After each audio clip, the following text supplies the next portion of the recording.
Bonjour à tous.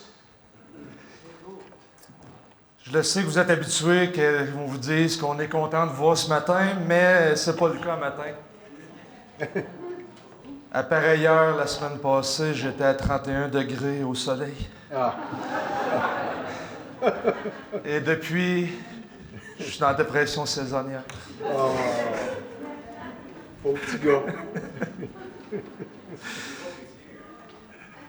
Vous n'avez pas pitié? C'est ça. Alors, on poursuit notre étude sur les lamentations. Avec Will, il y a 2 semaines, on avait vu un principe. Tournez-vous vers Dieu. La semaine passée, avec Jacob, apportez vos plaintes. Et cette semaine, nous allons voir... Je vais tourner ça devant moi. Faites vos demandes avec audace, tiré du psaume 69 qu'on a vu tantôt. Et déjà, le titre, quand on m'a donné un petit peu quand on m'a donné ce thème-là, ça soulève déjà des questions, juste dans le titre. Premièrement, c'est quoi l'audace? Là, aujourd'hui, je vous ai même fait un PowerPoint. L'audace. C'est quoi l'audace? Alors, j'ai pris un dictionnaire et on trouve ceci. Hardiesse qui ne connaît ni obstacle ni limite, courage. Ça, c'est intéressant. Parce que parler d'audace, c'est parler de courage. Mais qu'est-ce qu'il faut adresser avec courage? Les lamentations. Les lamentations... En fait, le principe qu'on cherche à mettre en évidence, tiré des lamentations, c'est une prière ou une louange qui est issue de difficultés. En fait, une lamentation, c'est un psaume de lamentation, dans lequel l'auteur prie que Dieu le délivre d'une crise quelconque, parfois ses ennemis, parfois une défaite au combat, parfois une maladie mortelle, et comme dans notre passage, ça ressemble à peu près à tout ça ensemble. Et si on met tous les blocs ensemble, faites vos demandes à Dieu avec audace, bien, on comprend que l'audace provient de situations difficiles, d'adresser des lamentations, des prières à Dieu, alors même que Dieu semble absent. Et ça, c'est contre-culturel. J'ai souvent entendu dans ma vie, être chrétien, ça, c'est pour les faibles, là. Il y avait besoin d'une béquille spirituelle, et puis il y avait des difficultés, puis il s'est tourné vers Dieu. Mais ce que les gens ne réalisent pas, c'est que si c'était si facile que ça, on serait tous chrétiens. Mais c'est pas facile. C'est pas si facile que ça. Alors que Dieu semble absent de dire, je vais me tourner vers toi, puis je vais me lamenter, me plaindre, t'amener mes requêtes. Et aujourd'hui, on va regarder un petit peu ce thème-là, mais d'une manière, à ma façon. Là. Faut que ça... Mais avant, prenons le temps de se lamenter ensemble.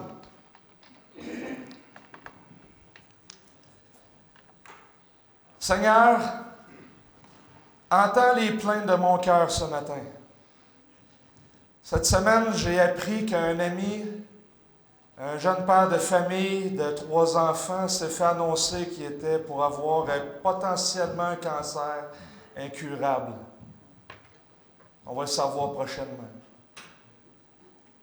Cette semaine, avec ma femme, on a tendu la main à une personne pour essayer de créer des ponts pour la paix, puis il l'a rejeté. Il n'en veut pas de paix. Et il annonce des temps difficiles. Cette semaine, j'ai également appris qu'au Québec, il y a une autre église qui est en train de se diviser. Cette semaine, je lisais un nouveau projet de loi qui est en train d'être mis sur la table au Canada, qui pourrait affecter la manière que les chrétiens parlent du péché et de l'Évangile, par la censure, par d'autres stratégies. Et comme si ce n'était pas assez, Seigneur, cette semaine, en étudiant ces passages, j'ai réfléchi à mon propre péché, ma propre méchanceté. Et en fin de compte, c'est ta miséricorde qui m'éprouve à travers les besoins. Parce que dans les épreuves, je peux voir mon péché puis l'état de mon cœur, puis la difficulté de se séparer de ces péchés qui parfois j'aime. Mais ce matin, on veut apprendre de ta parole et de Jésus-Christ. Aide-nous à prendre courage et à s'approcher de toi au cœur de nos noirceurs. Car lorsque Christ est entré dans ma vie, dans mon âme, il est devenu beaucoup plus cher que les péchés que je pouvais chérir avant. Et aide-nous ce matin, par l'exposé de ta parole, à trouver une grâce qui surpasse nos problèmes et la tyrannie des circonstances, et de devenir de meilleurs imitateurs de Jésus, ton Fils bien-aimé. Amen.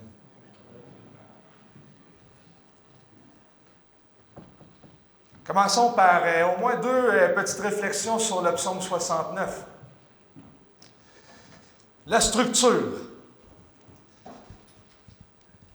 Dans la structure du psaume 69, ça c'est la version plus détaillée. Un océan de problèmes, l'aiguillon de l'insulte. C'est des images qui sont reprises dans le psaume. Un cri à l'aide, une coupe de reproches. Et il va maudire les méchants. Il va avoir une louange du cœur, une louange aussi à la fin, même qui va s'étendre pour l'univers. Et si on fait une structure plus rapide, peut-être visuellement plus facile, on pourrait le faire comme ceci. Alors, il y a les lamentations tirées de plusieurs problèmes de sa relation avec avec ses ennemis, avec même les personnes de son peuple qui semblent se rebeller contre lui à cause d'un zèle qu'il aurait. Et ensuite de ça, il va cheminer vers des imprécations, des malédictions, si vous aimez mieux, envers ses ennemis. Et ensuite de ça, il va avoir un hymne, ou même plutôt deux hymnes de louange à la fin, à la fois communautaire et pour lui. Et il y a plusieurs manières de diviser le texte, mais en fin de compte, l'important que je veux que vous voyez ce matin, c'est la teneur du psaume. Il va parler de ses troubles personnels, de ses ennemis, il va parler de ses propres péchés. Il va traiter aussi de l'apparente inaction de Dieu à travers ses épreuves.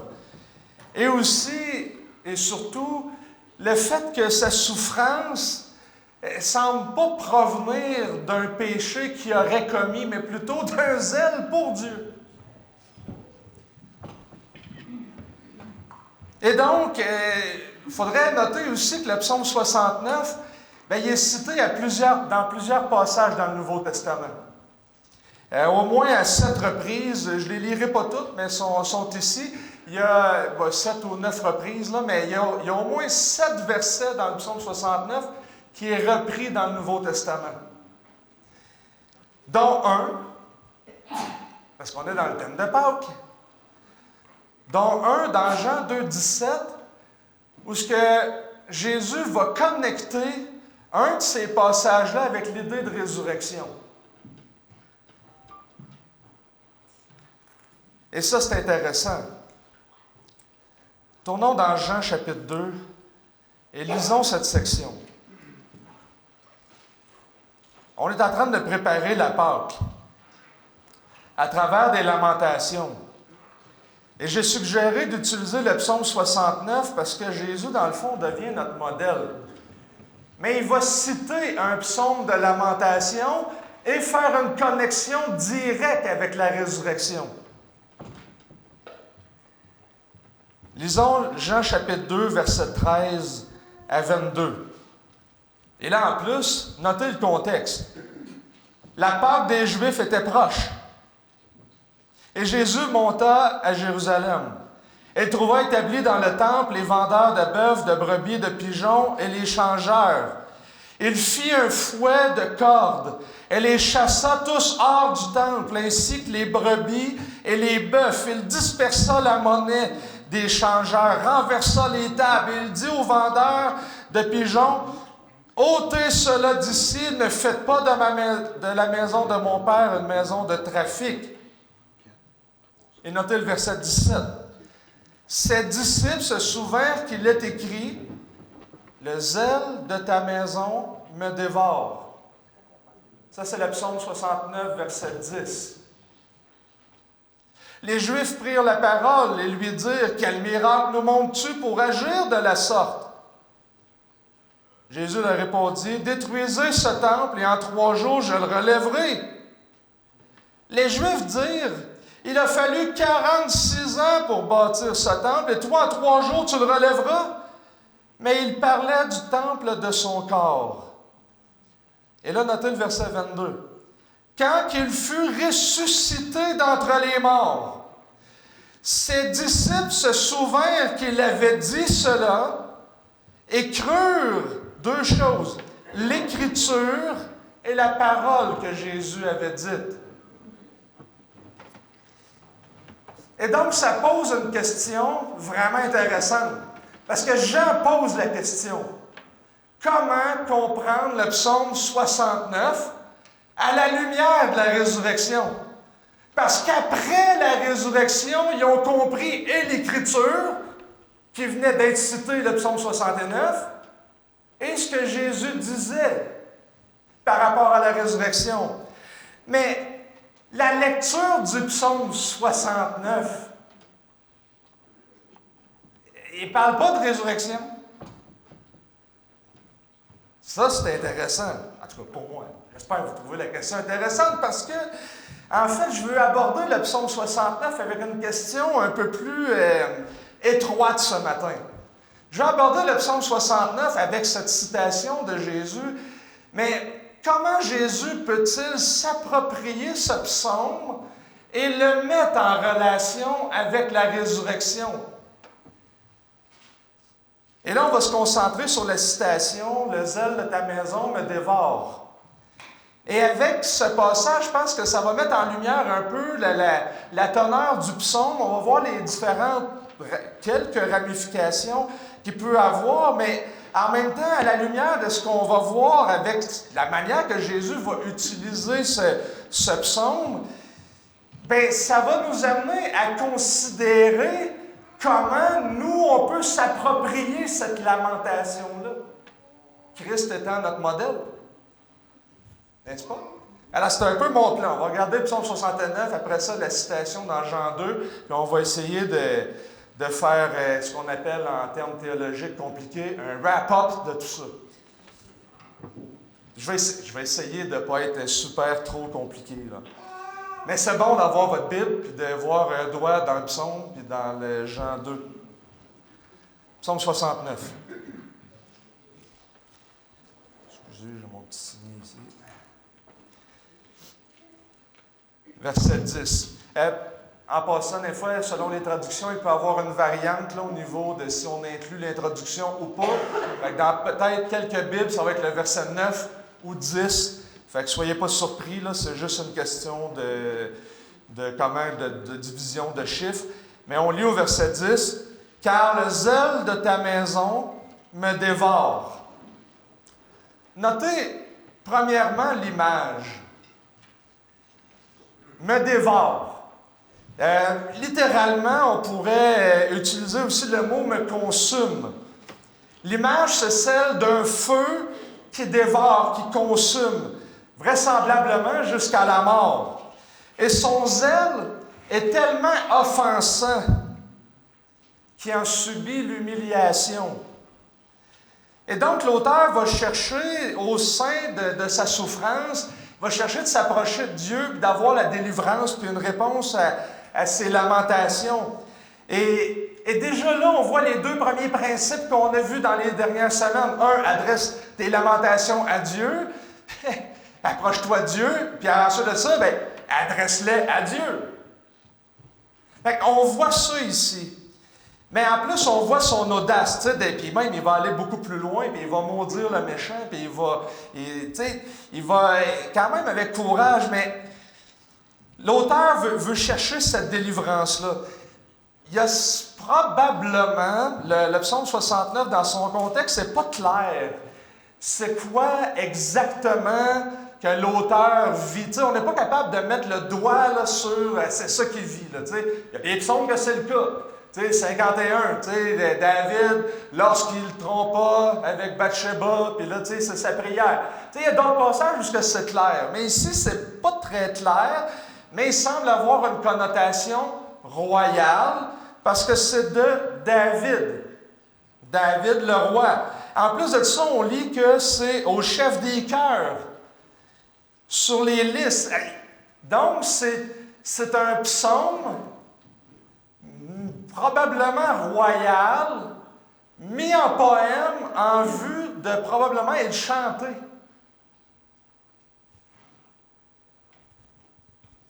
Chantez vos lamentations.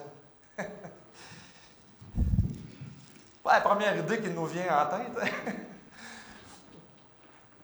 Mais pas qu'il en soit, l'auteur est un peu confus, puis il porte l'opprobre à cause du nom de l'Éternel. Mais l'Éternel connaît ses reproches. Il y a un commentateur qui disait « Le psalmiste implore Dieu face à l'opposition implacable qu'il subit de la part de ses adversaires.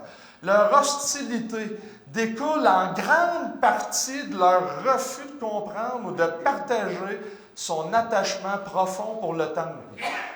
C'est pourquoi il peut s'écrier « L'amour que j'ai pour ta maison est en moi comme un feu qui me consume. » Alors, historiquement, ça ferait du sens que ça soit attribué au roi David ou à son fils Salomon, qui avait à construire le temple, dans lequel il était pour avoir ces sacrifices-là. Et notez au passage, une petite chose en passant au verset 18 du même psaume, « Et ne cache pas ta face à ton serviteur. » Et le mot utilisé ici, probablement en lien justement avec le fait qu'on a bâti le temple, on est ton serviteur, on veut servir au temple. Et donc, c'est quelqu'un qui est lié avec au moins la bientenance du temple et les mesures qui vont être prises, la reconstruction, puis son administration. Et notez également que l'image du feu est probablement corrélée aussi avec tout ce qui se passait au temple, les sacrifices. Donc, un feu qui consume, un feu de sacrifice qui consume jusqu'à la mort. Donc, l'auteur va jouer avec cette imagerie provenant du temple. Mais l'idée, c'est qu'il est consumé, qui est à cause, pas d'un péché, mais parce qu'il y a un zèle pour la maison de l'Éternel. Et dans un sens plus large, pour son peuple. Parce que c'était la place où les prêtres, le roi, les prophètes, ils pouvaient médier du roi à Dieu, puis de Dieu vers le peuple aussi. Et donc, s'intéresser au temple, c'est s'intéresser aussi à avoir un zèle pour le temple, c'est avoir un zèle pour Dieu et le peuple de Dieu. Et Jésus va citer ce psaume dans Jean chapitre 2. Et c'est vraiment une citation intéressante. Et un passage riche théologiquement, évidemment, parce que ça fait suite aux noces de Cana, et ça se trouve dans une section de Cana jusqu'au chapitre 4, vers la fin à peu près, où Jésus revient à Cana. Et entre les deux, il y a un paquet de débats sur le temple, la bienséance du temple et tout ça. Et Jésus, dans notre passage, à la Pâque, va se faire des cordes. Puis il va les chasser du temple. Probablement que les Juifs étaient déjà en train de l'évaluer pour savoir c'était qui Jésus, qu'est-ce qu'il faisait, c'était quoi son message. Et donc, ils vont lui demander, mais OK, quel miracle tu fais là, en chassant tout le monde comme ça? Puis il va citer les Écritures. Ses disciples, ça souvent qu'il est écrit, parce que Jean va mettre une note. Parce qu'il va raconter, il va mettre en contexte. Les vendeurs au verset 14, il se fait un fouet, verset 15, verset 16, la déclaration de Jésus, ôtez tout ça de là, faites pas la maison de mon Père. Et au verset 17, Jean va faire une note. Ses disciples se souvinrent qu'il est écrit. C'est Jean qui fait la note. Ils ont vu ça, puis Jean nous explique qu'est-ce qu'il comprend de ça. Évidemment, inspiré du Saint-Esprit. Et ça se fait dans les préparations de la Pâque. Et chez les Juifs, il y avait aussi la fête des tentes, la fête des tabernacles. Et donc, il y avait tout un contexte dans lequel Jésus est intentionnel. Il n'a pas choisi une journée au hasard en disant « Ah, je suis fâché, on vire les temples, tu sais, les tables de bord, puis on chasse tout le monde. » Non, non. Il a choisi son moment. C'est là que les transactions se faisaient probablement pour le sacrifice, puis toutes ces choses-là. Mais Jésus choisit exactement ce moment-là. Mais notez la formule d'introduction, il est écrit. Parce que la fonction de cette parenthèse-là que Jean nous donne, ses disciples se souviennent qu'il est écrit, le zèle de ta maison me dévore. C'est-à-dire que Jean veut connecter l'action de Jésus de virer les tables et de chasser les vendeurs. Il veut le connecter, la purification du temple, aux Écritures. Et ça, c'est important. Il connecte l'action de Jésus à un passage particulier, celle du serviteur souffrant du psaume 69. Pas Isaïe 53, pas de cette manière-là, mais il a choisi le serviteur qui souffre injustement pour le zèle de sa maison du psaume 69.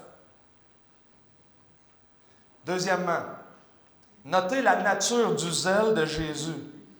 Parce qu'en l'exprimant de cette manière, il montre que le zèle de Jésus, ce n'est pas un zèle national, comme un zélote là, qui voulait sortir les Romains et tuer les vendeurs qui prélevaient des impôts pour les Romains et tout ça. C'est pas ça qui le motive.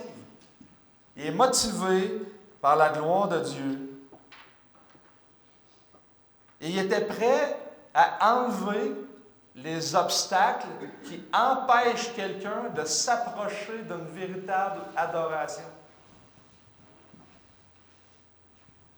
Troisièmement, notez l'objectif du zèle.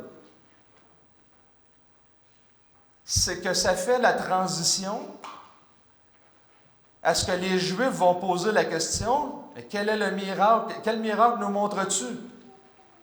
Et immédiatement, Jésus va dire, détruisez ce temple et en 3 jours, je le relèverai. L'objectif de cette citation, c'est de mettre de l'avant le zèle de Jésus qui va l'amener dans un conflit fatal, mortel, avec les Juifs, sur une question précise, celle du temple.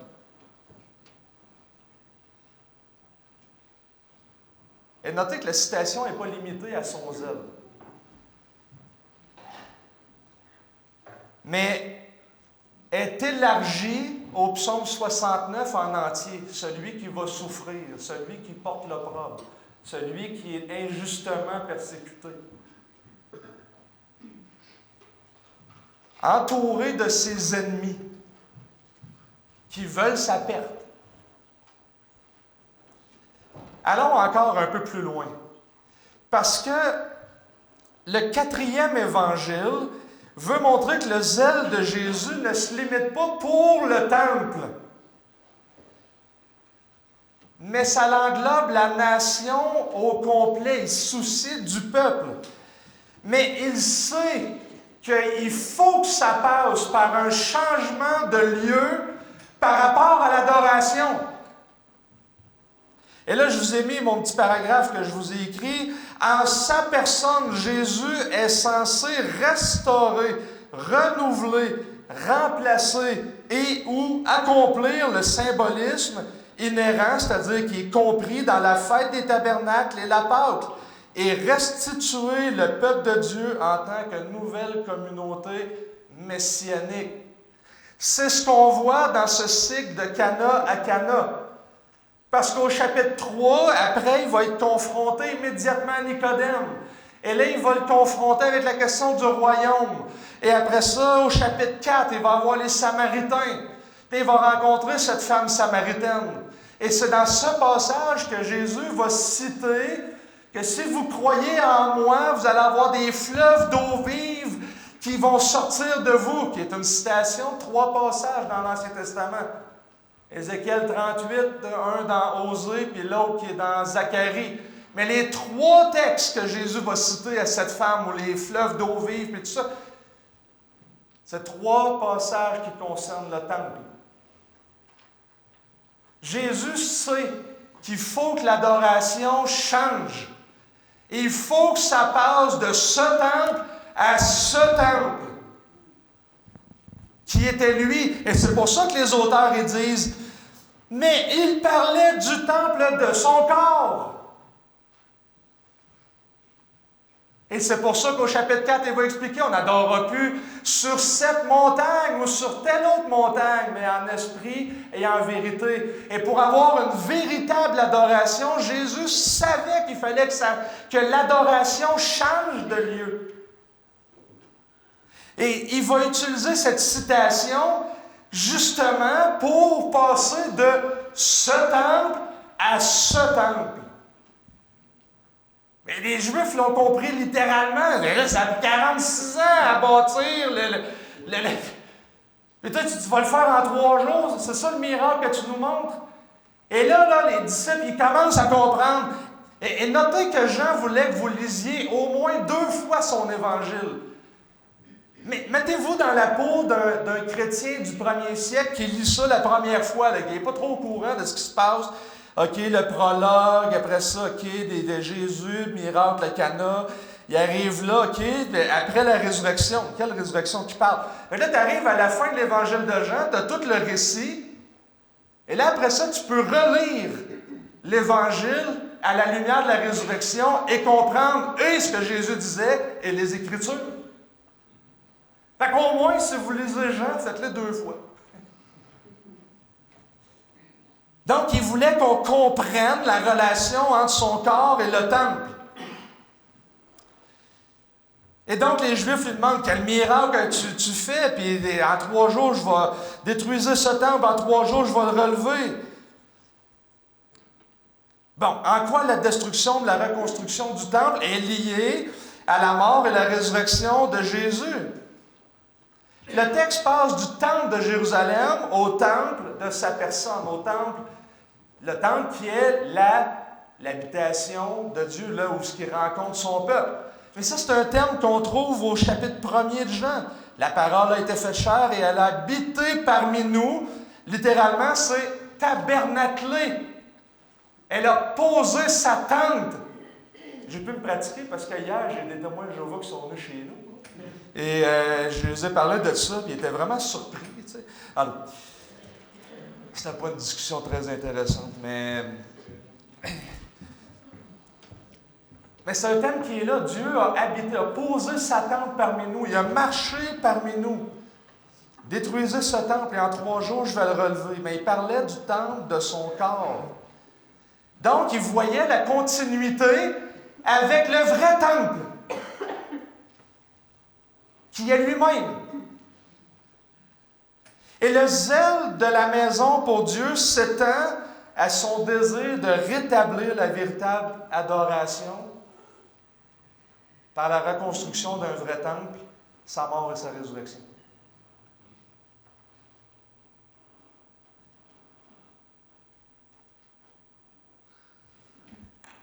Toi aussi. Je me dérange moi-même. Et ça, c'est vraiment significatif. Jésus est le temple. Là, je le sais, c'était pas dans mes notes, mais je vais faire une parenthèse. Parce qu'il y en a qui attendent encore un 3e temple qui va être reconstruit, puis tout ça. Puis je parlais avec quelqu'un qui avait cette théologie-là, puis j'ai dit, ouais, mais Jésus dit qu'il est le vrai temple. Puis il dit, t'attends-tu encore un autre? Ouais, il peut en avoir un autre. Donc là, on est rendu bon. Fait que, tu sais, c'est pas de ça que je parle, OK? Fait que vous pouvez avoir cela, on pourra s'ostiner, mais mon point, c'est pas ça. Il faut quand même voir que Jésus est le vrai temple, est le lieu, la personne qui incarne l'endroit où on peut trouver vraiment Dieu, la véritable adoration. Et même s'il y avait un autre temple de reconstruire, ça ne passerait pas la véritable adoration qu'à une autre place que par Jésus-Christ. Peu importe la théologie que vous avez là-dessus, c'est pas ça la question. La question, c'est, voyez où est la véritable adoration. Et Jésus lui-même disait que la transformation du culte nécessite la transformation du temple lui-même. Pour que Jésus établisse un lien avec cette identification-là du temple et le temple de son corps, il fallait qu'il perçoive le rapprochement entre le temple et son propre corps. C'est ce qu'on appelle, en théologie, là c'est vrai, il y a un mot technique, là, c'est ce qu'on appelle une typologie. Une typologie, c'est quoi un type? Une typologie, c'est une forme on pourrait dire de prophétie qui pointe vers l'avant. C'est-à-dire que il y a une correspondance entre un événement, une personne, un lieu, une institution, comme le temple, mettons dans l'Ancien Testament, mais il pointe vers autre chose. Et Jésus vient accomplir ce pourquoi il pointait. Et donc le temple était bâti d'une telle manière qu'il pointe vers Jésus, et Jésus vient l'accomplir. Et c'était la même chose avec la loi. Je ne suis pas venu abolir la loi et les prophètes, mais je suis venu accomplir la loi et les prophètes. Tu es venu accomplir la loi. Donc la loi et les prophètes pointaient vers quelque chose, et Jésus est venu porter à l'accomplissement tout ce à quoi la loi et les prophètes pointaient. Et c'est pour ça que Jésus va dire, afin que l'Écriture soit accomplie. Dans d'autres passages, on voit ça, mais ici, il va dire, le zèle de ta maison me dévore. C'est ça qui est écrit, puis je suis venu, rappelez-vous-en, je suis venu l'accomplir, je suis venu l'incarner. Et donc, notez le parallèle maintenant, si ça marche. Si ça ne marche pas, on change de section. Notez le parallèle entre 2,17 et 2,22. Ses disciples se souviennent qu'il est écrit. 22, ses disciples se souviennent qu'il avait dit cela. Donc, il se souvient qu'il est écrit Psaume 69, et il se souvient que Jésus a dit ça, détruisez ce temple, et je vais le relever. Et là, il faut poser la question. Bien, c'est quoi que la lecture du Psaume 69 révèle après la résurrection? Parce que les disciples disent avoir compris, après la résurrection, le Psaume 69. Là, j'espère que je ne vous ai pas perdu. Là, ça commence à être intéressant, je pense. En fait, c'est un mot. Toute la prédication aujourd'hui est dans un seul mot du Psaume 69. Me. Ton zèle pour ta maison me dévore. Et de la bouche de Jésus, on est en train de comprendre que quand Jésus cite ce passage, que le psaume 69 est en train de révéler l'identité de celui qui souffre réellement. Me dévore. C'est un psaume qui révèle les mystères de l'identité de Jésus. Et si on comprend que le psaume 69, c'est Jésus qui est dedans, là, vous pouvez commencer à voir que c'est le psaume le plus cité dans l'Évangile de Jean. À au moins 3 autres reprises. Dans notre passage, le zèle de ta maison me dévore, en 15-25. Mais que cette parole écrite dans la loi soit accomplie. C'est de ça que je parlais tantôt. Ils m'ont haï sans cause. Jean avait à l'esprit que Jésus incarnait le psaume 69. Il y avait là un vase plein de vinaigre, on le fixa à une tige d'hysope, une éponge imbibée de vinaigre, et on l'approcha de sa bouche. C'est le verset 22 du psaume 69. En 15-25, c'est le verset 5. Quand Jean écrit, Il se souvint et de ce que Jésus disait par les Écritures, et aussi, après la résurrection, il se souvint des Écritures, de ce que Jésus avait dit. Et il fait le lien, et il l'a à l'esprit quand il raconte le récit de Jésus. Il incarnait le serviteur qui a mené une vie parfaite, qui était injustement torturé, qui était consumé jusqu'à la mort pour les fautes du peuple même qu'il persécutait. Et donc, croire l'Écriture signifie au moins comprendre que Jésus est celui qui parle dans le psaume 69. Et il va le lier après avec l'idée de temple qu'on trouve aussi dans le psaume 69. Ton zèle, il me consume, le zèle pour ta maison me consume. Et il reprend le thème du psaume 69, mais il change la perspective pour dire c'est moi là. Et c'est ça le point que les témoins de Jéhovah. Votre adoration ne change pas. Il faut qu'elle passe par Jésus. Là, ils ont passé 10 minutes à me parler de non, il faut prier par Jésus, il ne faut pas prier Jésus. Là, j'ai montré des textes où ce que les auteurs du Nouveau Testament priaient Jésus. Et ils ne comprenaient pas. Mais c'est ça que Jésus fait. Il passe du temps d'une bâtisse, puis il passe à lui-même. Fait que peu importe notre théologie, c'est ça le grand point de l'Évangile de Jean. Et ça met en perspective le psaume 69. Et je me suis couché hier, j'ai dit à ma femme, j'ai vraiment de la misère avec mon message, parce que j'ai 3 conclusions. Et je me dis, je vais me coucher, je vais me reposer. Il paraît que la nuit porte conseil. Fait que finalement, ça a pris 2 heures avant que je m'endorme, mais je ne me suis pas relevé. Fait que je me suis réveillé, je me suis dit, pourquoi choisir? Je vais les faire les 3.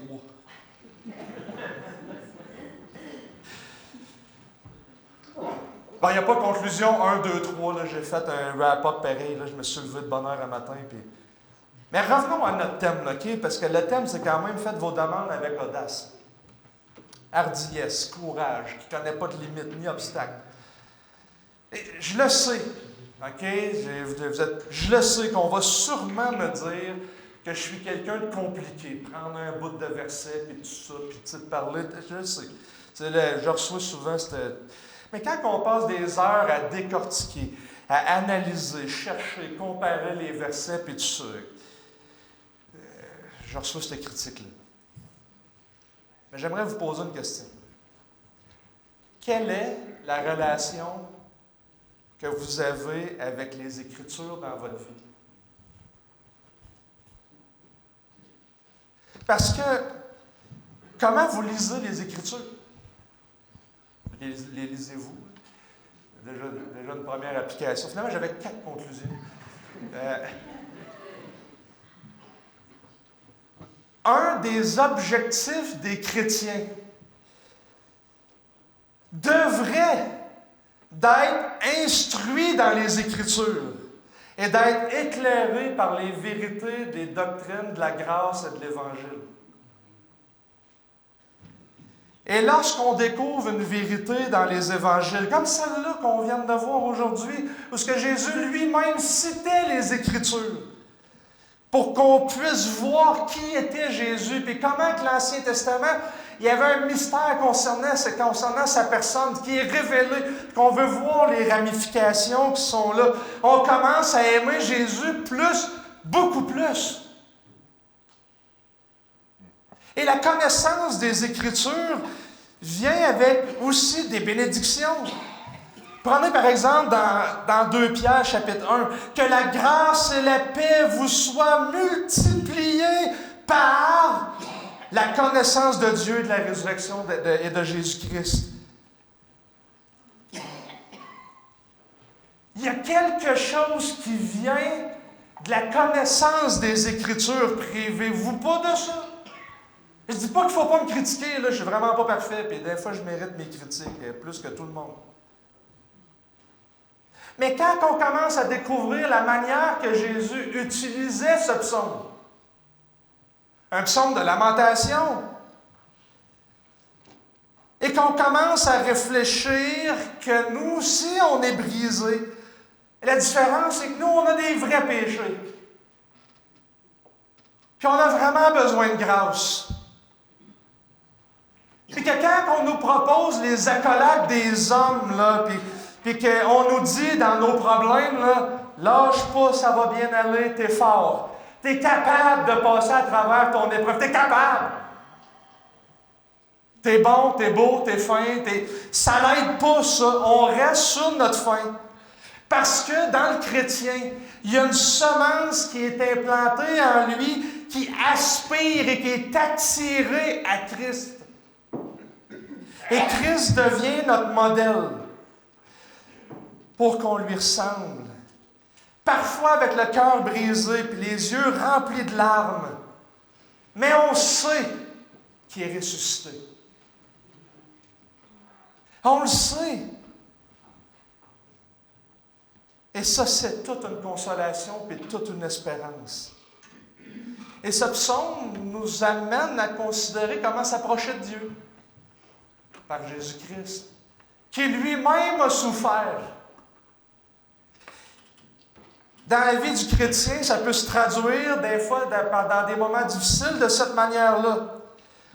Lorsqu'on considère Jésus-Christ comme le plus grand trésor qu'il y a sur cette terre, on commence à moins amasser des trésors sur cette terre. Puis on ne dépend plus de la louange des autres. Puis là, on commence à louer centré sur Dieu. On commence à louer centré sur Jésus-Christ. On commence dans nos détresses à voir les souffrances de Christ, à voir ses souffrances qui étaient prévues.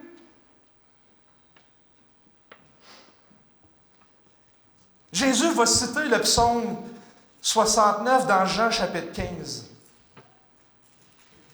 verset 25. Et dans ce contexte, à partir du verset 18, Jésus va expliquer qu'il va être haï, puis ils vont le tuer. Puis de la même manière, vous allez être haïs, parce que je vous ai précédé. Et notez que Jésus va plus loin que juste l'incarnation avec lui-même. Il va dire, mais que cette parole écrite dans leur loi soit accomplie, ils m'ont haï sans cause. Quand sera venu le Consolateur que je vous enverrai de la part du Père, l'Esprit de vérité qui provient du Père, il rendra témoignage de moi. Et notez le lien entre la consolation puis l'extension des souffrances de Christ à son peuple.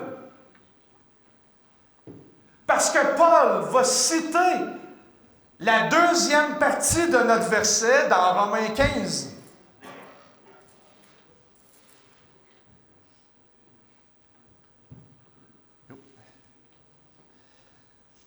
Nous qui sommes forts, nous devons supporter les faiblesses de ceux qui le sont, qui ne le sont pas, et ne pas chercher ce qui nous plaît. Que chacun de nous plaise au prochain pour ce qui est bon en vue de l'édification. Car le Christ n'a pas cherché ce qui lui plaisait, mais selon qu'il est écrit, et là il va citer Psaume 69, 10, « Les outrages de ceux qui t'outragent sont tombés sur moi.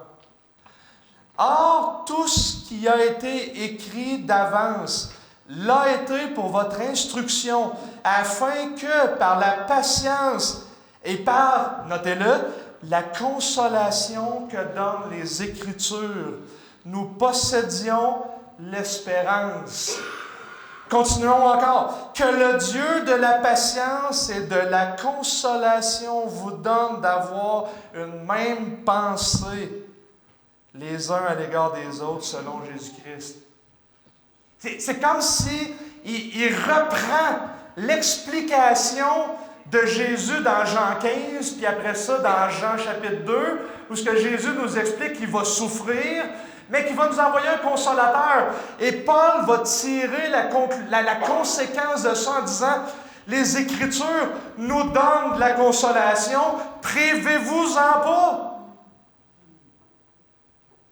Mais il nous a envoyé un consolateur parce que c'est le Dieu de consolation. Et dans sa patience, il va vous relever, il va travailler. Mais ça a des conséquences vraiment pertinentes pour nous autres. Parce que notez dans le contexte que Paul le fait, c'est qu'il dit, vous allez préserver l'unité entre vous autres centrée sur Christ. Et vous allez le faire d'une certaine manière.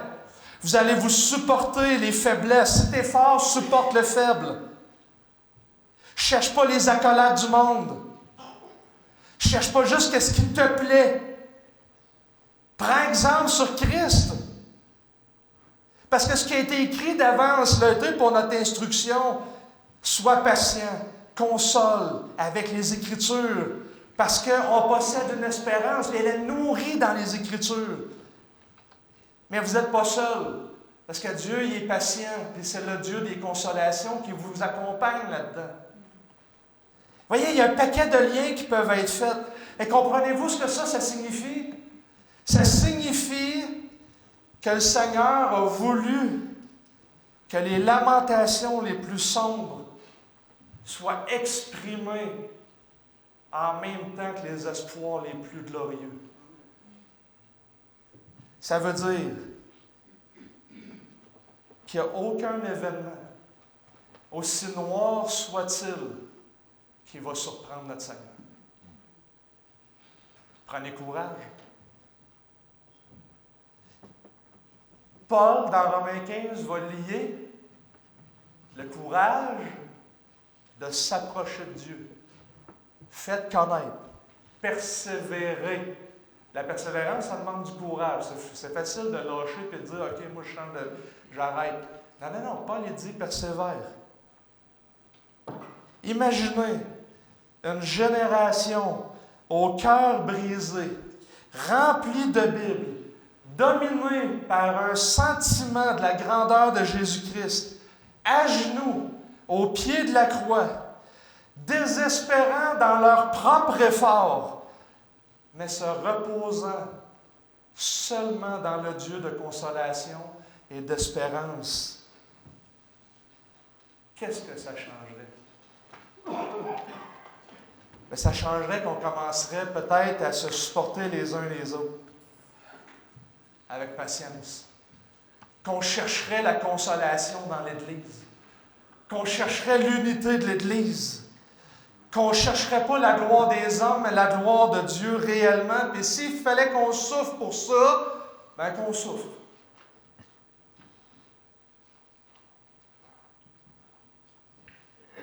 Le principe qui est mis de l'avant dans le passage de Romains, c'est qu'on ne doit pas tenter de plaire aux autres pour un gain personnel.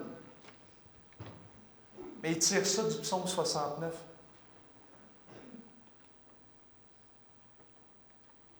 En fait, c'est ça l'audace. Voici ma définition de l'audace. En faisant connaître vos demandes à Dieu avec courage, vous revêtissez la consolation, la patience, la persévérance et l'hospitalité en vue de l'unité, la gloire de Dieu et l'espérance. En sachant que Jésus lui-même l'a incarné avant vous et que c'est votre modèle. C'est plus qu'un modèle, mais il n'est pas moins que votre modèle. L'audace, c'est de faire connaître à Dieu vos demandes avec courage en revêtant la consolation, la patience, la persévérance et l'hospitalité, cela en vue de l'unité, la gloire de Dieu et l'espérance en sachant que Jésus lui-même a parfaitement incarné tout ce que j'ai donné dans ma définition. Prions.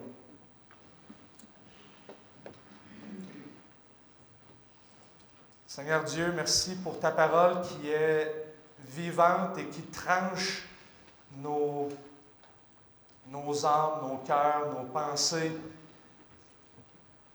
Avec elle, on peut être certain de pouvoir s'évaluer.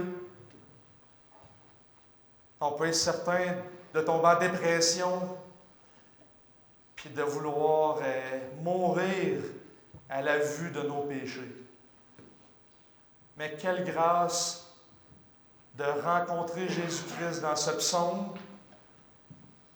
qu'il l'a pris lui-même sur lui, qui était ce serviteur souffrant, qui a injustement persécuté, entouré de ses ennemis, tout simplement parce qu'il avait le zèle pour ta maison, le zèle pour toi, pour le peuple. Puisses-tu, Seigneur, faire de notre Église un peuple qui se soucie de ton Église à cause de Jésus-Christ. Et on ne veut pas tomber en dépression ou dans le découragement, on veut plutôt trouver la consolation et la patience parce qu'on voit Jésus-Christ qui nous a précédés. Et merci, Seigneur, parce que à travers les promesses, il y a un auteur qui disait un oiseau peut patauger dans la Bible et aller butiner ici et là, mais un éléphant peut y plonger et se noyer. Elle est profonde, elle est pertinente, elle est juste, perspicace et vraie. Donne-nous le courage de l'étudier et d'y prendre attention. Sois loué à travers ton Église. Amen. Alors, ma bénédiction et mon envoi, je vais la faire à partir de Romains.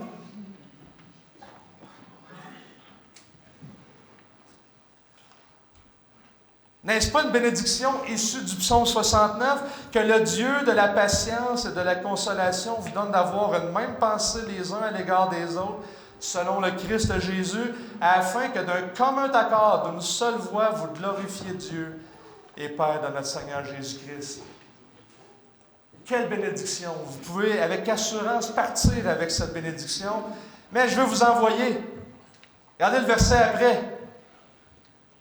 Faites-vous mutuellement bon accueil, comme Christ vous a accueilli pour la gloire de Dieu. Soyez bénis.